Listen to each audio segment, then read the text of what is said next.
Hello and welcome to teaching Pariksha. स्वागत है आप सभी का फिर से एक बार टीचिंग परीक्षा में। केवीएस की शिफ्ट 2 के इंग्लिश लैंग्वेज के लैंग्वेज कॉम्पिटेंसी टेस्ट के जो 20 क्वेश्चन है, 20 क्वेश्चन है, उनके आंसर्स और थोड़ा सा लिटिल एक्सप्लेनेशन हम देख लेते हैं। ये था पहला question, identify the part of speech of the underline word in the given sentence. अब इस सेंटेंस में रीता वॉज यंग वंस। अब तो थोड़ा सा ये इस तरह के क्वेश्चंस केवीएस में बहुत कम आता है, लेकिन ठीक है आ गया। तो this word once is modifying the verb was. यहाँ पे वॉज वर्ब को मॉडिफाई करने वाला कोई अगर वर्ड होता है तो वो होता है एडवर्ब। इस तरह से ये option number A is our correct answer. याद रखना है हमें, ये जो एडवर्ब होता है, एडवर्ब ADVERB, एडवर्ब कितनी चीज़ों को मॉडिफाई कर सकता है? एडवर्ब 3 चीज़ों को मॉडिफाई करता है। एक है वर्ब, दूसरा एडजेक्टिव, एंड तीसरा, हम सब ने ये पढ़ रखा है, तीसरा अपने से दूसरा कोई एडवर्ब है तो वो उसे भी एडवर्ब को मॉडिफाई करता है। तो एडवर्ब, तो इस सेंटेंस में रीता वाज, रीता थी, ठीक है, तो ये रीता वाज को मॉडिफाई कर रहा है, तो once is an adverb here. चलिए दूसरा क्वेश्चन देख लेते हैं। Choose the option in which the following jumbled groups of words. अब ये ग्रुप ऑफ वर्ड है, एक सेंटेंस है, उसका क्या हुआ है, जंबल करके हमको दिया गया है, हमको इसको रीअरेंज कर रहा है। तो ऑब्वियसली ऑप्शन आंसर यहाँ आपके लिए तैयार है, option A was the answer. कैसे, इसको देखते हैं। देखिए, the poor man wanted, the poor man या सब्जेक्ट से शुरू हो रहा है हमारा सेंटेंस। जनरली जो एक्टिव वॉइस वाले सेंटेंसेस है सब्जेक्ट से शुरू होते हैं, तो यहाँ पे सब्जेक्ट जो है हमारा the poor man, poor man. तो यहाँ से हम कंटिन्यू करेंगे। देखिए, the poor man wanted to pay back every penny of his debt, मतलब उसका जो कर्जा था उसकी पाई पाई चुकाना चाहता था। कौन? The poor man. तो यहाँ पे सब्जेक्ट आइडेंटिफाई अगर हो गया तो हमारा सीक्वेंस प्रॉपर तरीके से लग जाता है, ये हमने ऑलरेडी पढ़ रखा है। तो option A is here a correct answer. Okay, अगला क्वेश्चन देखते हैं। Choose the word opposite in meaning to the word. अब यहाँ पे ग्लूमी क्या है? ग्लूमी लगभग उदास या नाराज। ग्लूमी का मीनिंग अगर हमें पता है तो उसका मीनिंग है नाराज या उदास, या फिर उदासी की स्थिति पैदा करने वाली कोई चीज़ है तो उसे हम ग्लूमी कहते हैं। अब ग्लूमी का या डोलफुल, फॉरबिडिंग, ऑफुल, ये लगभग सिमिलर वर्ड है। अब इसका अपोजिट मीनिंग अगर देखा जाए तो जॉयस या फिर खुश कर देने वाला, खुश कर देने वाला या फिर खुश रहने वाला। तो ग्लूमी उदास या नाराज, या फिर उदास नाराज कर देने वाला, और उसका अपोजिट जॉयस खुश या फिर खुश कर देने वाला। अगला क्वेश्चन ले लेते हैं। Fill in the blank type के क्वेश्चन हर साल एक न एक आता ही है। In the given sentence by choosing an option from the ones that follows. Ram started 6 in the morning. 6 लिखा हुआ है, मॉर्निंग का 6 लिखा हुआ है, फिक्स पॉइंट ऑफ टाइम है ना, fixed point of time, of time. Perfect माई पता है, यानी हमारे पास स्पेसिफिक टाइम है।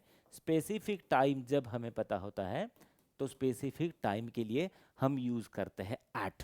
और वैसे भी दिन में कोई भी वक्त हो, वक्त बताने के लिए हम एट का यूज करते हैं। At 6 PM, at 6 AM। अब ये 6 बजे मॉर्निंग का है तो हम इसे सीधा सीधा एट 6 AM तो कह ही सकते हैं। तो दिन में या रात में पूरे दिन भर का वक्त बताने के लिए एट का यूज होता है। ये कोई नई चीज हमारे लिए नहीं थी। क्वेश्चन नंबर अगला question, fill in the blank in the given sentence by choosing option from the given below given. Okay, I am thankful to you. अब मैं आपका शुक्रगुजार हूँ, किस लिए? किस लिए यहाँ पे, किस लिए? आपकी मदद के लिए। देखिए, मदद, मदद के लिए। अगर मदद के लिए हमें लिखना है तो के लिए क्या होना चाहिए? के लिए होना चाहिए फॉर। यहाँ पे I am thankful to you, I am thankful to you for. Option number B is correct here, for your help will be the best answer. I hope कि आप सब ने एकदम सही तरीके से ये सारे आंसर कर लिए होंगे।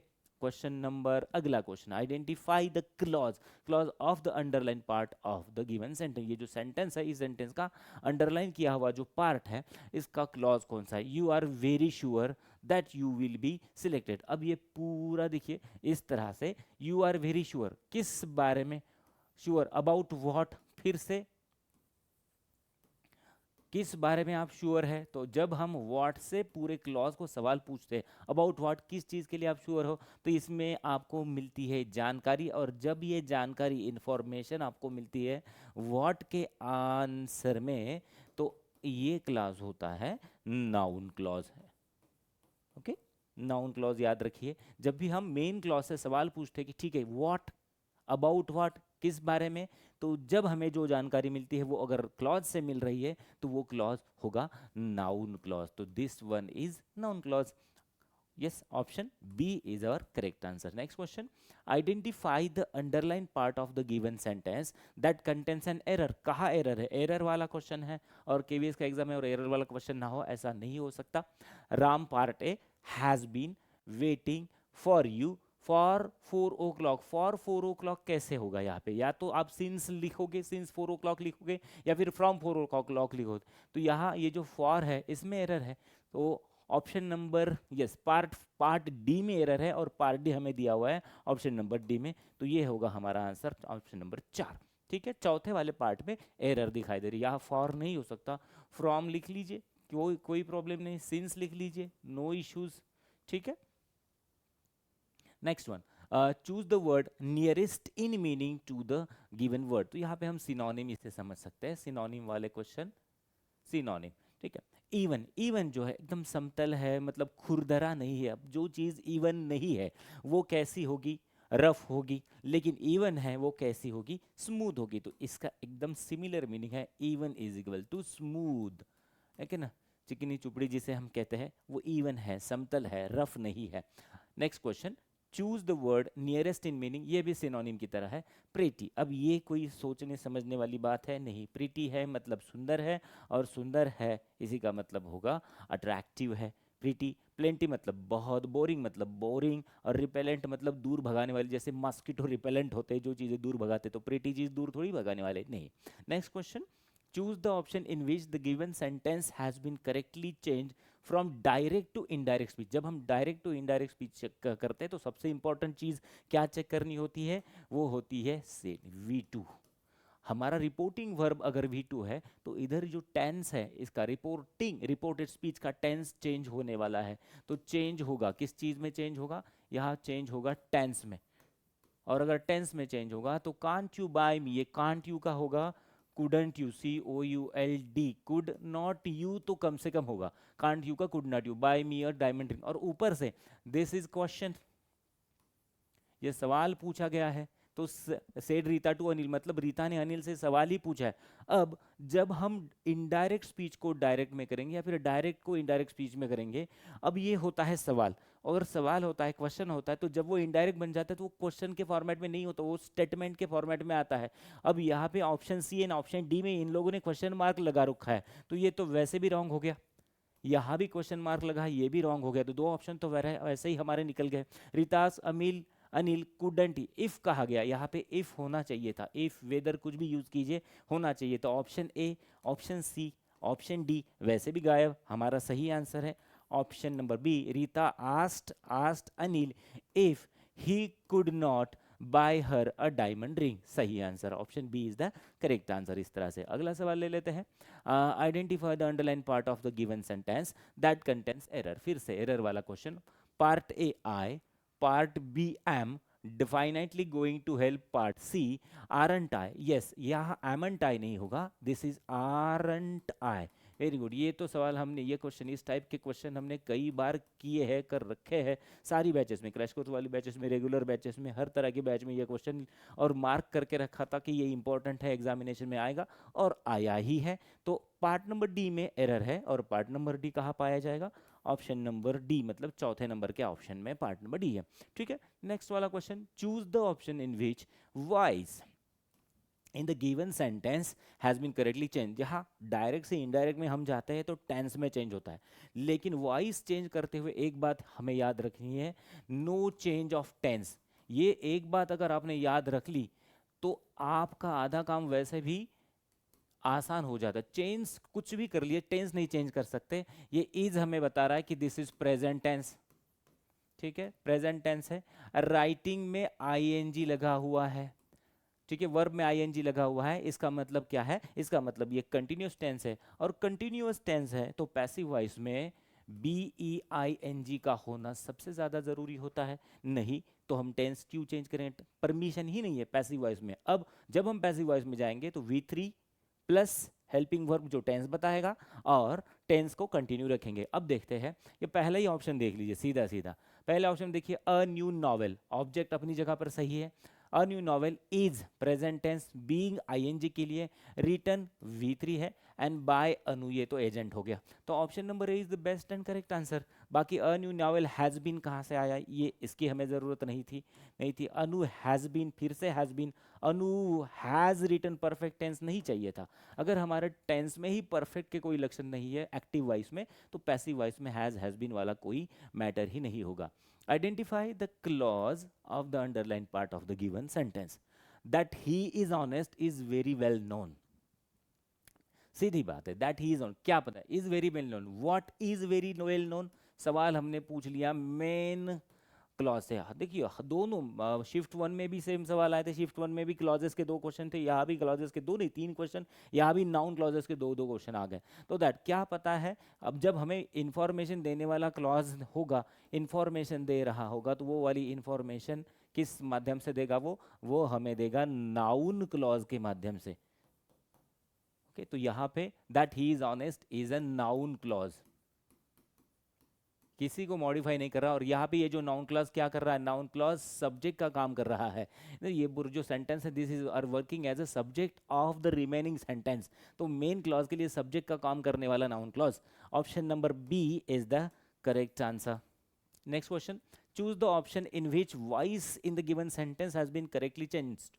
वॉइस चेंज किया गया है, सिंपल सेम याद रखना है, टेंस नहीं चेंज करना है। सैंग लिखा हुआ है, V2 है, मतलब हमें पास्ट टेंस के साथ जाना है। Manu सैंग a beautiful beautiful song, ठीक है। तो सब्जेक्ट मनु है, ऑब्जेक्ट ब्यूटीफुल सॉन्ग।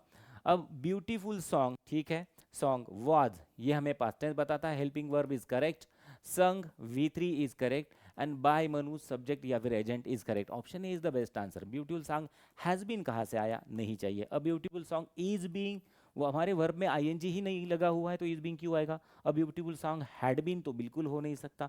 टीचिंग परीक्षा का कोई भी student passive voice and direct indirect वाले टेंसेस में गलती नहीं कर सकता, इतने बढ़िया तरीके से हमने इसकी प्रैक्टिस की हुई है। fill in the blank in the given sentence with an article. Honesty is the best policy. Generally जब हम ये मुहावरे लिखते हैं, है ना, मुहावरा समझ लीजिए, प्रोवर्ब्स लिखते हैं, ये जो यूनिवर्सल स्टेटमेंट्स है, ऐसी बातें जब हम यूज़ करते हैं, तो ये वाला जो हमारा एब्स्ट्रैक्ट नाउन है, ABSTRACT, एब्स्ट्रैक्ट नाउन, इसे जनरली हम मुहावरों में आर्टिकल नहीं लगाते हैं, तो यहाँ पे नो आर्टिकल आएगा, कोई ज़रूरत ही नहीं है आर्टिकल की, है ना। Honesty is the best policy, ये ऐसी कहावत ही है, ठीक है, कहावत है, समझिए। Identify the part of speech. Part of speech 8 में से कौन सी है, of the underline word given in the sentence, both of them. यहाँ देखिए बहुत गलती हो जाती है, बोथ कंजंक्शन का भी काम कर सकता है, बोथ एडजेक्टिव का भी काम कर सकता है, लेकिन जब भी हम बोथ ऑफ यूज करते हैं, बोथ ऑफ, ये जब हम यूज करते हैं, और बाद में आता है प्लूरल, PLURAL, प्लूरल प्रोनाउन, ठीक है, प्लूरल प्रोनाउन या नाउन जो भी है, प्रोनाउन आए या फिर नाउन आए, या ठीक है, या फिर सब्जेक्ट आए, तो ये जो बोथ ऑफ क्या काम कर रहा होता है, बोथ ऑफ प्रोनाउन का काम कर रहा होता है, ये याद रखिए। कंफ्यूजन बहुत हो सकता है, ये बोथ कुछ एडजेक्टिव भी, कुछ लोग एडजेक्टिव भी बोल सकते हैं, या फिर कुछ लोग इसे कंजंक्शन भी बोल सकते हैं, कंजंक्शन का भी काम करेगा, एडजेक्टिव का भी काम करेगा, लेकिन यहाँ पे बोथ के बाद ऑफ आया हुआ है और उसके बाद प्लूरल प्रोनाउन आया हुआ है, याद रखिए। ये ऑफ को नोट करना है और देम को नोट करना है, 2 जनों के लिए बोथ यूज कर रही है, तो हम सबको पता है। 3 से ज्यादा लोग, 3 या 3 से ज्यादा है, तो बोथ तो वैसे भी यूज नहीं करते हैं, ठीक है। This is pronoun in this case. Question, choose the word opposite in meaning to the one given in below. Enough है मतलब ठीक है, पर्याप्त है। अब पर्याप्त नहीं है तो उसका क्या है, कमतर है, तो बेयरली, बेयरली मतलब बड़ी ही मुश्किल से, बेयरली इज द अपोजिट, पर्याप्त और बेयरली मतलब बड़ी मुश्किल से, सीधी बात। क्वेश्चन, यहाँ पे रीअरेंज करना है जंबल सेंटेंसेस को, जंबल वर्ड्स एक सेंटेंस के। इसमें आंसर सीधा दिखाई दे रहा है, देखिए, आई शैल मीट यू, सब्जेक्ट ढूंढिए, सब्जेक्ट हमने ढूंढ लिया, सब्जेक्ट कौन है, हमारा आई, उसके बाद शैल, इसी से सेंटेंस शुरू होता है, सब्जेक्ट ढूंढने से आसान हो जाती है चीज़ें। एक बार आपने सब्जेक्ट ढूंढ लिया, ऑप्शन बी देख लिया, कहाँ है, सिर्फ ऑप्शन नंबर डी में ही बी से शुरुआत हो रही है, I shall meet you at any place convenient for you, सीधी बात। ऑप्शन नंबर डी मतलब चौथा option is the perfect answer. Next question, choose the option in which the given sentence has been correctly changed from direct to indirect. yes, direct to indirect हम जाते हैं. सबसे पहले important किस चीज को नोट किया जाए, रिपोर्टिंग वर्ब. ये अगर पास्ट टेंस में है तो इधर टेंस चेंज हो जाएगा. अब are you studying in this college, ये आर क्या बता रहा है, आर हमें बता रहा है this is present tense. Okay, and verb में आईएनजी लगा हुआ है, इसका मतलब ये है कंटिन्यूअस टेंस. प्रेजेंट कंटिन्यूअस है तो ये कन्वर्ट होके क्या हो जाएगा, होना चाहिए, ये होना चाहिए पास्ट कंटिन्यूअस टेंस. अब देखते हैं पास्ट कंटिन्यूअस मतलब was V plus I N G हमारे सेंटेंस में होना चाहिए. Ashwin enquired of Sunita if she was, देखिए she was studying in that college. Ashwin asked, इसमें ऑलरेडी क्वेश्चन है. ओके, इसमें ऑलरेडी क्वेश्चन है तो जहाँ क्वेश्चन का मार्क लगाया हुआ है ना, ऐसे दो सेंटेंस को तो सबसे पहले हटा देंगे. क्यों कि question direct to indirect speech में जब हम चेंज करते हैं तो क्वेश्चन नहीं होना चाहिए, क्वेश्चन का स्टेटमेंट बनना चाहिए. इसीलिए तो हम इनडायरेक्टली बता रहे हैं. डायरेक्टली बताना होता तो ये पूरा क्वेश्चन जैसा का वैसा पढ़ देते, काम खत्म. अश्विन आस्क्ड फ्रॉम सुनीता, ये फ्रॉम कहाँ से आया, ठीक है, तो ये गलत है. Option number B is the best and correct and perfect answer. Next question, fill in the blank in the given sentence with an article. Let us go to the park where you went for walk. जहाँ देखिए यहाँ पे इन्होंने mention किया है जहाँ you went for walk, जहाँ आप पहले इससे पहले मतलब क्या है, बोलने वाला मतलब स्पीकर, SPE, एक स्पीकर एंड लिसनर, इन दोनों को पार्क ऑलरेडी पता है, दोनों जान चुके हैं. इसका मतलब क्या है, इससे पहले उसका जिक्र हुआ है मतलब पार्क ऑलरेडी नोन है, नोन. ओके, पार्क ऑलरेडी दोनों को नोन है, और जब चीज नोन होती है तो वह स्पेशल बन जाती है, स्पेसिफिक बन जाती है, और स्पेसिफिक के लिए हम यूज करते हैं द डेफिनेट या फिर डिफाइनाइट आर्टिकल. यस, तो यहाँ हमें क्या यूज करना पड़ेगा, let us go to the park. कोई ऐरा गहरा पार्क नहीं, वही पार्क जहाँ तुम घूमने के लिए या फिर वॉक करने के लिए गए थे. ये यहाँ पे इस तरह से सेंस हमें लगाना था. ठीक है, तो ये थे हमारे सारे शिफ्ट 2 में, KVS की शिफ्ट 2 में पूछे गए थे इंग्लिश के क्वेश्चन. आई होप आप सब ने बहुत बढ़िया तरीके से सारे क्वेश्चन आंसर कर दिए होंगे. Yes, thank you, have a nice time.